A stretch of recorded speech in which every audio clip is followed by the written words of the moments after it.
अभी हम लोग इमारत शरिया बिहार, उड़ीसा व झारखंड फुलवाई शरीफ पटना से हजरत अमीर शरीफ मौलाना सैयद अहमद वली फैसल रहमानी मुद्दज़िल्लुहुम के हुक्म हिदायत पर यहाँ हाजिर हुए हैं। बल्कि हम लोग करता ये है कि मुसलमान को बाद में देता है, पहले हिंदू भाई को देता है। सैलाब का पानी इतना तेज बहाव में था कि उधर दिखा दें सारे घरों को, पूरी आबादियों को तहस नहस कर दिया और कसम पुरसी के आलम में है। अभी हम लोग आए हैं तो पूरा कीचड़ में पूरा पांव चला गया और तो हम लोग को वो मकान हम लोग का पेट भर नहीं सकता है, क्योंकि पैसा चाहिए मेरे मकान तो पेट भर नहीं सकता है। इसलिए बताना चाह रही हूँ ये जितना भी नुकसान हो रहा है सबका बराबर हुआ है।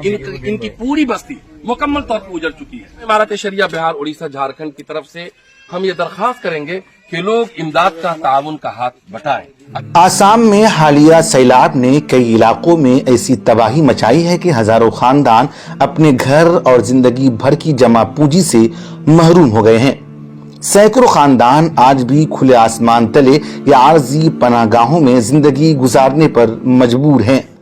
मुतासरीन के हालात का जायजा लेने और उनकी फौरी जरूरतों का अंदाजा करने के लिए अमीर शरीयत हजरत मौलाना अहमद वली फैसल रहमानी मुद्दज़िल्लुहु की हिदायत पर इमारत शरइया का 10 रुकनी राहती वफ्द आसाम पहुंचा है।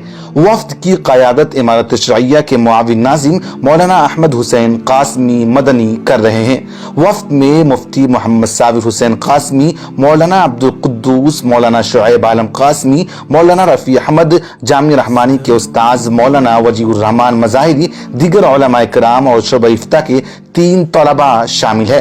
वफ्द को 2 टीमों में तकसीम किया गया है जो मुख्तलिफ सैलाब ज़दा इलाकों का दौरा करके मुतासरीन से मुलाकात कर रही है और जमीनी हालात का बराह रास्त जायजा ले रही है। गुज़िश्ता 2 दिनों में वफ्द ने जिला शिवसागर की तकरीबन 8 बस्तियों का दौरा किया। उनमें संथक, नेपाली खूटी और आसपास के इलाका सबसे ज्यादा मुतासिर हुए हैं। मकामी लोगों के मुताबिक संथक और नेपाली खूटी में अचानक 15 से 25 फीट बुलंद सैलाबी रेला दाखिल हुआ। पानी इतनी तेजी से आया कि लोगों को संभलने तक का मौका नहीं मिला। सैलाबी रेले के साथ दरख्त, मलबा और भारी अशिया भी बहती हुई आई, जिससे बड़े पैमाने पर जानी माली नुकसान हुआ। संथक की जामे मस्जिद ने इस मुश्किल वक्त में इंसानियत के लिए एक महफूज पनागाह का किरदार अदा किया। मस्जिद के इमाम, मुअज्जिन और जिम्मेदारान ने लोगों को बर वक्त मस्जिद में पनाह दी और उन्हें छत पर मुंतकिल किया। बताया जाता है कि वहां तकरीबन 2000 मुसलमान और गैर मुस्लिम अफराद ने पनाह लेकर अपनी जानें बचाई। नेपाल खूटी में वफ्द की मुलाकात रेलवे चौकी नंबर 2 पर सरवन कुमार से हुई, जिनके मुताबिक उन्होंने तकरीबन 1500 अफराद को महफूज बनाने में मदद की। इसी तरह एक नौजवान ने सिर्फ 6 कश्तियों के जरिए तकरीबन 1000 से 1500 अफराद की जान बचाने में अहम किरदार अदा किया। सैलाब की शिद्दत का अंदाजा इस बात से लगाया जा सकता है कि कई खानदान घंटों तक पानी में फंसे रहे। बाज लोगों ने दरख्तों से लिपटकर अपनी जान बचाई, जबकि मुतअद्दिद अफराद ने मकानात और दीगर महफूज मकामात की छतों पर पनाह लेकर जिंदगी बचाई। सैलाब के बाद कई इलाकों में मलबा 10 से 15 फीट तक जमा हो गया है। इस मलबे में मवेशियों के दबे होने की इत्तलात है और मकामी लोगों के मुताबिक कई इंसानी लाशें भी अब तक नहीं निकाली जा सकी। जानी नुकसान के बारे में मुख्तलिफ आदाद शुमार सामने आ रहे हैं। मकामी लोगों ने सैकड़ों अफराद के जाबाक होने का खदशा जाहिर किया है, जबकि सरकारी तौर पर अब तक तकरीबन 100 अमवात की तस्दीक की गई है। इमारत शरइया के वफ्द ने उन इलाकों तक भी पहुंचने की कोशिश की जहां रास्ते इंतहाई दुश्वार है। कई जगहों पर गहरे कीचड़ और दलदल से गुजरकर वफ्द ने मुतासरीन तक रसाई हासिल की, उनके हालात सुने और उनकी असल जरूरियात का जायजा लिया। जगह का नाम क्या है? बिहेवर 2 नंबर रेलवे क्वारी घाट। अभी हम लोग इमारत शरिया बिहार, उड़ीसा व झारखंड फुलवाई शरीफ पटना से हजरत अमीर शरीफ मौलाना सैयद अहमद वली फैसल रहमानी मुद्दज़िल्लुहुम के हुक्म हिदायत पर यहाँ हाजिर हुए हैं।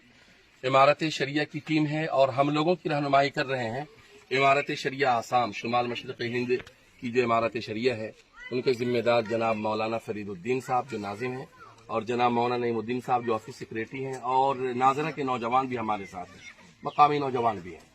सबसे ज्यादा जो नुकसान हुआ है आसाम के सैलाब में वो ये इलाका है। ये इलाका जिला शिवसागर में आता है और बिहुबर इसका नाम, बिहुबर 2 नंबर। यहाँ पर नुकसानात का जो मंजर है उसे देख सकते हैं, एक मकान भी यहाँ पर नहीं बचा है। सर्वे के दौरान सामने आने वाली सूरत हाल इंतहाई तशवीशनाक है। तकरीबन 500 मकानात मुकम्मल तौर पर सैलाब में बह गए हैं, जबकि 700 से 800 मकानात ऐसे हैं जिनका ढांचा तो बाकी है लेकिन अंदर मौजूद घरेलू सामान मुकम्मल तौर पर तबाह हो गया है। मुतासरीन के लिए इस वक्त सबसे बड़ा मसला सिर्फ खुराक का नहीं बल्कि दोबारा जिंदगी शुरू करने का है।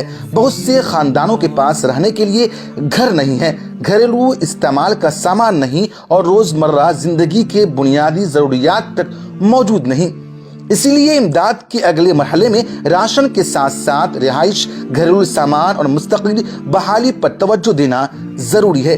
इमारत शरइया का राहती वफ्द इसी मकसद के तहत मुतासरा इलाकों का तफसीली जायजा ले रहा है ताकि मुतासरीन की हकीकी ज़रूरियात के मुताबिक मुनज़्ज़म इमदादी और बहाली का मंसूबा तैयार किया जा सके।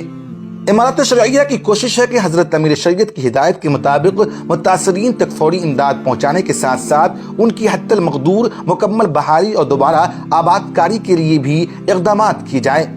आसाम के उन सैलाब मुतासरीन को इस वक्त सिर्फ हमदर्दी नहीं बल्कि अमली ताउन की जरूरत है। उनके घर उजड़ चुके हैं, जिंदगी का निजाम बिखर चुका है और उन्हें दोबारा अपने कदमों पर खड़ा होने के लिए मुसलसल मदद दरकार है। इमारत शरइया ने मुल्क भर के मुखय्यर हजरात और अहले खैर से अपील की है कि वो इस मुश्किल घड़ी में आगे बढ़े और बेघर और बेसहारा खानदानों की मदद करे, क्योंकि कुदरती आफत के बाद किसी इंसान के घर को दोबारा आबाद करना सिर्फ एक खानदान की मदद नहीं बल्कि एक पूरी जिंदगी को दोबारा संवारने के बराबर है। फिक्र नजर के लिए आसाम से मौलाना अहमद हुसैन कासमी साहब की खास रिपोर्ट।